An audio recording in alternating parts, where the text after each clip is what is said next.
क्या आपने कभी सोचा है कि साल में आने वाली सैकड़ों तिथियों में से एक दिन ऐसा क्यों माना जाता है जिसके बारे में कहा जाता है कि उसका पुण्य 24 एकादशियों के बराबर हो सकता है? और क्या आपने यह भी सुना है कि यमराज स्वयं इस तिथि के महत्व को स्वीकार करते हैं?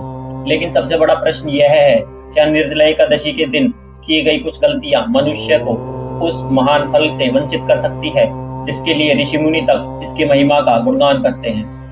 कल्पना कीजिए कि एक व्यक्ति पूरे वर्ष कर्म धर्म करता है, मंदिर जाता है, पूजा पाठ करता है, लेकिन जब निर्जला एकादशी आती है तो वह इसे साधारण दिन समझकर अनदेखा कर देता है।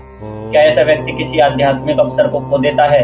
क्या केवल व्रत न रखने से पुण्य कम हो जाता है, या फिर इसके पीछे कोई और गहरा रहस्य छिपा हुआ है?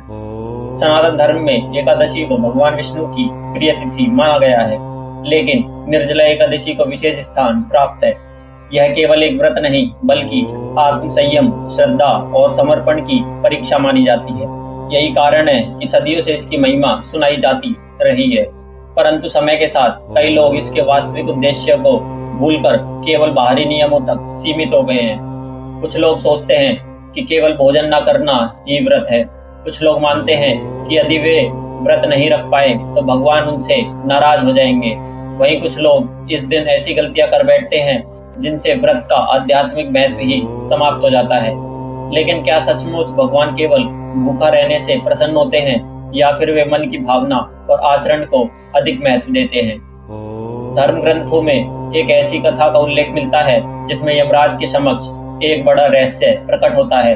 यह रहस्य केवल मृत्यु या परलोक से जुड़ा नहीं था, बल्कि मनुष्य के कर्म, श्रद्धा और निर्जला एकादशी की महिमा से भी जुड़ा हुआ था। उस कथा ने यह स्पष्ट कर दिया था कि इस पवित्र तिथि का वास्तविक महत्व क्या है और किन कारणों से मनुष्य उसके लाभ से वंचित रह सकता है। आज की इस कथा में हम जानेंगे कि निर्जला एकादशी को इतना महान क्यों कहा गया है, यमराज से जुड़ा वह रहस्य क्या था, और सबसे महत्वपूर्ण वे कौन सी गलतियां हैं जिन्हें इस दिन भूलकर भी नहीं करना चाहिए। क्योंकि कई बार मनुष्य व्रत तो रख लेता है, लेकिन उसका वास्तविक फल नहीं प्राप्त कर पाता, और यही बात इस पूरी कथा को और भी रहस्यमय और महत्वपूर्ण बना देती है।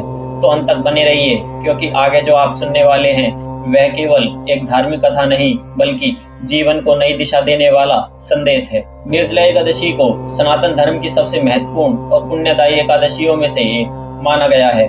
वर्ष भर में अनेक एकादशियां आती हैं और प्रत्येक का अपना विशेष महत्व बताया गया है, लेकिन जब बात निर्जला एकादशी की आती है तो धर्म ग्रंथ इसे एक ऐसी तिथि के रूप में वर्णित करते हैं जो श्रद्धा, संयम और भक्ति की सर्वोच्च परीक्षा मानी जाती है। निर्जला शब्द का अर्थ है बिना जल के। इस दिन व्रती न केवल अन्न का त्याग करता है, बल्कि जल का भी त्याग करने का संकल्प लेता है। यही कारण है कि यह व्रत अन्य एकादशियों की तुलना में सबसे अधिक कठिन माना गया है। विशेष रूप से ज्येष्ठ मास की गर्मी में जब शरीर को बार बार पानी की आवश्यकता महसूस होती है, तब यह व्रत मनुष्य के धैर्य और आत्म नियंत्रण की परीक्षा लेता है। लेकिन प्रश्न यह है कि इस व्रत को इतना महत्वपूर्ण क्यों माना गया? धार्मिक मान्यताओं के अनुसार भगवान विष्णु को एकादशी तिथि अत्यंत प्रिय है। माना जाता है कि इस दिन श्रद्धा और नियम पूर्वक किया गया उपवास मनुष्य के मन को शुद्ध करता है और इसे भगवान के अधिक निकट ले जाता है। निर्जला एकादशी की विशेषता यह है कि इसे सभी एकादशियों का सार कहा गया है। इसी कारण कई ग्रंथों में उल्लेख मिलता है कि इसका पुण्य वर्ष भर की 24 एकादशियों के समान माना गया है। हालांकि इसका वास्तविक अर्थ केवल पुण्य प्राप्त करना नहीं, यदि हम गहराई से समझें तो यह व्रत मनुष्य को अपनी इच्छाओं पर नियंत्रण करना सिखाता है। सामान्य दिनों में हम अपनी हर इच्छा को तुरंत पूरा करने की कोशिश करते हैं। भूख लगी तो भोजन, प्यास लगी तो पानी, मन किया तो मनोरंजन। लेकिन निर्जला एकादशी मनुष्य को एक दिन के लिए यह अनुभव कराती है कि वह अपनी इच्छाओं का दास नहीं, बल्कि स्वामी भी बन सकता है। यही कारण है कि ऋषि मुनियों ने इस व्रत को केवल धार्मिक अनुष्ठान नहीं, बल्कि आत्म संयम का अभ्यास बताया है। जब व्यक्ति अपनी इंद्रियों को नियंत्रित करना सीखता है, तब उसका मन अधिक स्थिर और शक्तिशाली बनता है, और जब मन स्थिर होता है तब भक्ति भी गहरी होती है। कई लोग निर्जला एकादशी को केवल भूखा और प्यासा रहने का दिन समझ लेते हैं, लेकिन वास्तव में इसका उद्देश्य शरीर को कष्ट देना नहीं, इसका उद्देश्य मन को भगवान की ओर केंद्रित करना है। यदि कोई व्यक्ति पूरे दिन क्रोध करता रहे, झूठ बोले, दूसरे की निंदा करे और केवल भोजन छोड़ दे, तो वह व्रत का वास्तविक लाभ अधूरा रह जाता है। इसलिए शास्त्रों में आचरण की शुद्धता पर भी उतना ही जोर दिया गया है जितना उपवास पर। यही कारण है कि इस दिन दान, जप, पूजा, भगवान विष्णु का स्मरण और जरूरतमंदों की सहायता को भी अत्यंत शुभ माना जाता है। माना जाता है कि जब उपवास के साथ करुणा, विनम्रता और भक्ति जुड़ जाती है, तब उसका आध्यात्मिक प्रभाव कई गुना बढ़ जाता है। निर्जला एकादशी का महत्व हमें यह भी सिखाता है कि जीवन केवल भौतिक सुखों तक सीमित नहीं है। मनुष्य के भीतर एक आध्यात्मिक शक्ति भी है जो तब जागृत होती है जब वह अपने मन और इंद्रियों पर नियंत्रण स्थापित करने का प्रयास करता है। लेकिन इसी व्रत से जुड़ी एक ऐसी कथा भी है जिसने लोगों को इसकी महिमा और गहराई को बेहतर ढंग से समझाया। कहा जाता है कि एक बार यमराज के दरबार में घटी एक घटना ने यह स्पष्ट कर दिया कि निर्जला एकादशी का वास्तविक महत्व क्या है और क्यों इसके प्रति श्रद्धा रखने वाले व्यक्ति को विशेष सम्मान प्राप्त होता है। और यही वह रहस्य है जिसे जानकर लोग आज भी आश्चर्यचकित रह जाते हैं। बहुत समय पहले की बात है, एक नगर में एक व्यक्ति रहता था जो सामान्य गृहस्थ था।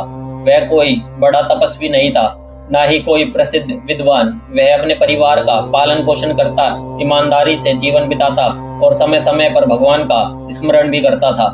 लेकिन उसकी एक विशेष आदत थी, वह निर्जला एकादशी का अत्यंत श्रद्धा के साथ पालन करता था। वर्ष में जब भी निर्जला एकादशी आती, वह पूरे नियम और भक्ति के साथ व्रत रखता। वह केवल उपवास ही नहीं करता था, बल्कि भगवान विष्णु का नाम जपता, दान करता, गरीबों की सहायता करता और पूरे दिन अपने मन को अच्छे विचारों में लगाए रखता। उसके लिए निर्जला एकादशी केवल एक परंपरा नहीं, बल्कि भगवान के प्रति समर्पण का दिन था। समय बीतता गया और एक दिन उसकी आयु पूरी हो गई। जब उसका अंतिम समय आया, तब यमदूत उसे लेने के लिए पहुंचे। लेकिन जैसे ही वे उसके समीप आए, एक अद्भुत घटना घटी। कहा जाता है कि उसी समय दिव्य प्रकाश से युक्त विष्णुदूत भी वहां प्रकट हो गए। उनका तेज इतना अद्भुत था कि यमदूत कुछ क्षण के लिए ठिठक गए। दोनों पक्षों के बीच यह प्रश्न उठा कि उस व्यक्ति को अपने साथ कौन ले जाएगा। यमदूतों ने कहा, यह मनुष्य पृथ्वी पर रहने वाला एक साधारण इंसान था। इसके कर्मों का लेखा जोखा यमलोक में होना चाहिए। लेकिन विष्णुदूतों ने उत्तर दिया, यह केवल साधारण मनुष्य नहीं, इसने श्रद्धा, भक्ति और नियम पूर्वक भगवान विष्णु की आराधना की है। विशेष रूप से निर्जला एकादशी का पालन करने से इसने भगवान की कृपा प्राप्त की है। यह विवाद बढ़ता हुआ यमराज के दरबार तक पहुंचा। जब यमराज के सामने उस व्यक्ति के जीवन का लेखा प्रस्तुत किया गया, तब उन्होंने ध्यानपूर्वक उसके कर्मों का अवलोकन किया। उसके जीवन में कुछ सामान्य मानवीय त्रुटियां अवश्य थी, लेकिन उसके भीतर भगवान के प्रति सच्ची श्रद्धा भी थी। उसने दिखावे के लिए नहीं, बल्कि विश्वास के साथ धर्म का पालन किया था। तब यमराज ने अपने दूतों से कहा, ध्यान रखो, केवल बाहरी रूप देखकर किसी मनुष्य का मूल्यांकन मत करो। जो व्यक्ति सच्चे मन से भगवान का स्मरण करता है, धर्म का पालन करता है और विशेष रूप से पवित्र तिथियों का सम्मान करता है, उसके जीवन में भक्ति का प्रकाश प्रवेश कर जाता है। फिर उन्होंने निर्जला एकादशी के बारे में एक महत्वपूर्ण बात कही।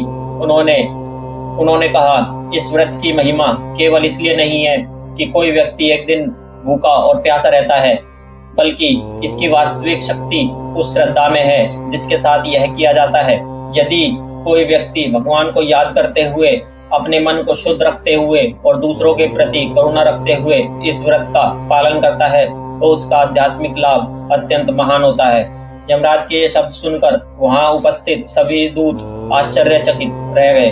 फिर यमराज ने एक और गहरी बात बताई। उन्होंने कहा, कई लोग सोचते हैं कि केवल व्रत न रखने से वे दोषी हो जाते हैं, लेकिन सच्चाई यह है कि भगवान मनुष्य की परिस्थिति और भावना दोनों को देखते हैं। यदि कोई व्यक्ति असमर्थता के कारण व्रत नहीं रख सकता, लेकिन उसके मन में श्रद्धा है, तो उसका भाव भी मूल्यवान है। वहीं यदि कोई केवल दिखावे के लिए व्रत रखे और पूरे दिन क्रोध, अहंकार, झूठ और निंदा में लगा रहे, तो वह व्रत के वास्तविक उद्देश्य से दूर हो जाता है। यही था निर्जला एकादशी का वास्तविक रहस्य। यह केवल शरीर का नहीं, मन का भी उपवास है। यह केवल भोजन और जल का त्याग नहीं, बल्कि बुरे विचारों, अहंकार और नकारात्मकता का भी त्याग है। कहा जाता है कि उस दिन यमराज के दरबार में उपस्थित सभी दूतों ने यह समझ लिया कि धर्म केवल नियमों का पालन नहीं है, बल्कि धर्म का वास्तविक आधार श्रद्धा, सत्य और सदाचार है। और यहीं से एक महत्वपूर्ण प्रश्न जन्म लेता है, यदि निर्जला एकादशी इतनी पवित्र है, तो वे कौन सी गलतियां हैं जो मनुष्य को इसके वास्तविक लाभ से वंचित कर सकती हैं। दुर्भाग्य से आज बहुत से लोग अनजाने में कुछ ऐसी गलतियां कर बैठते हैं कि वे व्रत तो रखते हैं, लेकिन उसका आध्यात्मिक फल खो देते हैं। तो चलिए अब हम उन्हीं बड़ी गलतियों के बारे में जानेंगे जिन्हें निर्जला एकादशी के दिन भूलकर भी नहीं करना चाहिए। प्रश्न ये है कि आखिर ऐसी कौन सी गलतियां हैं जो इस पवित्र दिन के आध्यात्मिक लाभ को कम कर सकती हैं। ध्यान रहे, धर्म ग्रंथों का उद्देश्य भय पैदा करना नहीं है, उनका उद्देश्य मनुष्य को सही मार्ग दिखाना है।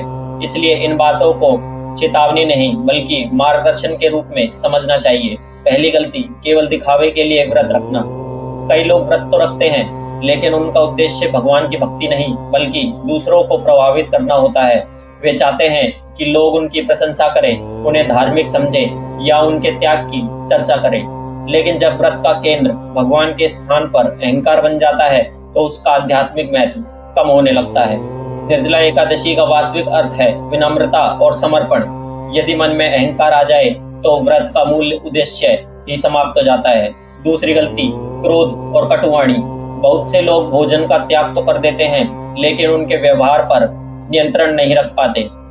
जरा सोचिए, यदि कोई व्यक्ति पूरे दिन उपवास रखे, लेकिन छोटी छोटी बातों पर क्रोधित होता रहे, परिवार के लोगों से कठोर शब्द बोले या दूसरों को दुख पहुंचाए, तो क्या उसका मन वास्तव में शांत है। शास्त्रों में बार बार कहा गया है कि वाणी का संयम भी उतना ही महत्वपूर्ण है जितना भोजन का संयम। निर्जला एकादशी केवल पेट का उपवास नहीं, बल्कि क्रोध, द्वेष और कटुता का भी उपवास है। तीसरी गलती, झूठ और छल। इस पवित्र दिन सत्य का विशेष महत्व बताया गया है। यदि कोई व्यक्ति व्रत रखते हुए भी झूठ बोलता है, दूसरों को धोखा देता है या अनुचित लाभ लेने का प्रयास करता है, तो वह अपने ही आध्यात्मिक प्रयास को कमजोर कर देता है। भगवान विष्णु सत्य और धर्म के प्रतीक माने जाते हैं, इसलिए इस दिन सत्यनिष्ठा का पालन विशेष रूप से महत्वपूर्ण माना जाता है। चौथी गलती, निंदा और बुराई। कई बार लोग मंदिर जाते हैं, पूजा करते हैं, जप करते हैं, लेकिन साथ ही दूसरों की आलोचना और निंदा में भी समय बिताते हैं। यह आदत धीरे धीरे मन की शांति को नष्ट कर देती है। निर्जला एकादशी आत्मशुद्धि का दिन है। यदि पूरा दिन दूसरों की कमियां खोजने में निकल जाए, तो मन भगवान की ओर कैसे केंद्रित होगा। इसलिए इस दिन विशेष रूप से सकारात्मक विचारों और सद्भावना को अपनाने की सलाह दी जाती है। पांचवी गलती, दया और सेवा की भावना भूल जाना। धर्म केवल पूजा तक सीमित नहीं है। यदि कोई व्यक्ति पूरे दिन व्रत रखे, लेकिन किसी जरूरतमंद की सहायता करने का अवसर मिलने पर भी उदासीन बना रहे, तो वह धर्म के लिए एक महत्वपूर्ण पक्ष को अनदेखा कर रहा है। निर्जला एकादशी के अवसर पर दान, जल सेवा, अन्नदान और जरूरतमंदों की सहायता को अत्यंत शुभ माना गया है। जब भक्ति के साथ सेवा जुड़ती है, तब उसका प्रभाव और भी गहरा हो जाता है। छठी गलती, केवल शरीर पर ध्यान देना, मन पर नहीं। बहुत से लोग पूरे दिन इस बात पर ध्यान देते हैं कि उन्होंने पानी नहीं पिया, भोजन नहीं किया, लेकिन यह नहीं देखते कि उनके मन में क्या चल रहा है। यदि मन ईर्ष्या, अहंकार, क्रोध और नकारात्मक विचारों से भरा हो, तो केवल शारीरिक उपवास पर्याप्त नहीं होता। इसलिए ऋषियों ने कहा है कि सच्चा व्रत वही है जिसमें शरीर के साथ साथ मन भी संयमित हो। सातवीं गलती, पूजा को औपचारिकता बना देना। कुछ लोग पूजा तो करते हैं, लेकिन मन कहीं और भटकता रहता है। मंत्र पढ़े जाते हैं, दीपक जलाया जाता है, लेकिन हृदय में श्रद्धा का अभाव होता है। निर्जला एकादशी का सार बाहरी क्रियाओं में नहीं, बल्कि आंतरिक भावना में है। भगवान को भव्यता से अधिक भक्ति प्रिय है। आठवीं और सबसे बड़ी गलती, व्रत के उद्देश्य को भूल जाना। यह शायद सबसे सामान्य और सबसे गंभीर गलती है। बहुत से लोग यह समझते हैं कि निर्जला एकादशी केवल एक धार्मिक नियम है जिसे पूरा करना आवश्यक है, लेकिन वास्तव में यह आत्म संयम, आत्मचिंतन और भगवान से जुड़ने का अवसर है। यदि मनुष्य केवल नियम निभाकर आगे बढ़ जाए, और अपने जीवन में कोई सकारात्मक परिवर्तन ना लाए तो वह इस व्रत के सबसे महत्वपूर्ण संदेश को खो सकता है। यही कारण है कि ज्ञानी जन कहते हैं निर्जला एकादशी का फल केवल भूखा रहने से नहीं मिलता, बल्कि उस परिवर्तन से मिलता है जो यह व्रत हमारे भीतर उत्पन्न करता है। लेकिन अब एक महत्वपूर्ण प्रश्न उठता है, यदि कोई व्यक्ति निर्जला एकादशी का व्रत ना रख सके तो क्या होगा? क्या वह भगवान विष्णु की कृपा से वंचित रह जाएगा? क्या उसे आध्यात्मिक लाभ नहीं मिल सकता जो व्रत रखने वाले को मिलता है? यह प्रश्न महत्वपूर्ण है क्योंकि हर व्यक्ति की शारीरिक स्थिति, आयु और परिस्थितियां अलग अलग होती हैं। धर्म का मूल उद्देश्य मनुष्य को भगवान के निकट लाना है, ना कि उसे भय या निराशा में डालना। इसलिए हमारे ऋषि मुनियों ने सदैव भावना और श्रद्धा को विशेष महत्व दिया है। यदि कोई व्यक्ति बीमारी, वृद्धावस्था, गर्भावस्था, स्वास्थ्य संबंधी कारणों या किसी अन्य वास्तविक असमर्थता के कारण निर्जला व्रत नहीं रख सकता तो उसे स्वयं को दोषी नहीं मानना चाहिए। भगवान केवल बाहरी कर्म नहीं देखते, वे मन की भावना को भी देखते हैं। यदि किसी के मन में सच्ची श्रद्धा है, भगवान विष्णु के प्रति प्रेम है और वह अपनी क्षमता के अनुसार धर्म का पालन करना चाहता है तो उसका प्रयास भी मूल्यवान माना जाता है। ऐसी स्थिति में व्यक्ति भगवान विष्णु का नाम जप कर सकता है और विष्णु सहस्त्र नाम का पाठ कर सकता है, गीता का अध्ययन कर सकता है, मंदिर जाकर दर्शन कर सकता है या घर पर श्रद्धा से पूजा कर सकता है। कई लोग इस दिन दान पुण्य का मार्ग भी अपनाते हैं। विशेष रूप से जलदान को अत्यंत शुभ माना जाता है। ज्येष्ठ मास की गर्मी में प्यासे लोगों को पानी पिलाना, गरीबों की सहायता करना, जरूरतमंदों को भोजन कराना या धार्मिक कार्यों में सहयोग देना भी पुण्यकारी माना जाता है। याद रखिए, धर्म केवल त्याग का नाम नहीं, सेवा का नाम भी है। यदि कोई व्यक्ति स्वास्थ्य कारणों से निर्जला नहीं रह सकता तो वह अपने सामर्थ्य के अनुसार फलाहार या सात्विक आहार के साथ भी भगवान का स्मरण कर सकता है। महत्वपूर्ण बात यह है कि दिन भगवान की भक्ति, सकारात्मक विचारों और अच्छे कर्मों में व्यतीत हो। यमराज की कथा से भी हमें यही संदेश मिलता है कि भगवान और धर्म का मूल्यांकन केवल बाहरी नियमों से नहीं होता। श्रद्धा, सत्य, करुणा और सदाचार भी उतने ही महत्वपूर्ण हैं। कई बार लोग सोचते हैं कि यदि वे उन नियमों का पालन नहीं कर पाए तो उनका प्रयास व्यर्थ हो गया, लेकिन यह सोच सही नहीं है। आध्यात्मिक मार्ग में हर सच्चा कदम महत्वपूर्ण होता है। भगवान विष्णु के प्रयास, निष्ठा और भावना को भी स्वीकार करते हैं। भगवान मनुष्य के प्रयास, निष्ठा और भावना को भी स्वीकार करते हैं। इसलिए यदि आप निर्जला एकादशी का व्रत रखते हैं तो श्रद्धा और नियम के साथ रखें। लेकिन यदि किसी कारणवश ऐसा संभव ना हो तो भगवान का स्मरण करें, अच्छे कर्म करें, सेवा करें और अपने मन को पवित्र रखने का प्रयास करें, क्योंकि भगवान तक पहुंचने का मार्ग केवल कठोर तपस्या से नहीं बल्कि सच्चे हृदय, विनम्रता और भक्ति से भी बनता है। तो मित्रों, निर्जला एकादशी की इस पूरी कथा और इसके रहस्य से हमें एक महत्वपूर्ण शिक्षा मिलती है। यह व्रत केवल भूखा या प्यासा रहने का नाम नहीं है। इसका वास्तविक उद्देश्य मनुष्य को अपने भीतर झांकने, अपनी कमजोरियों को पहचानने और भगवान के प्रति अपनी श्रद्धा को मजबूत करने का अवसर देना है। आज की भागदौड़ भरी दुनिया में हम अक्सर बाहरी उपलब्धियों के पीछे दौड़ते रहते हैं। हम अपने शरीर का ध्यान रखते हैं, अपने करियर का ध्यान रखते हैं, लेकिन कई बार अपने मन और आत्मा की उपेक्षा कर देते हैं।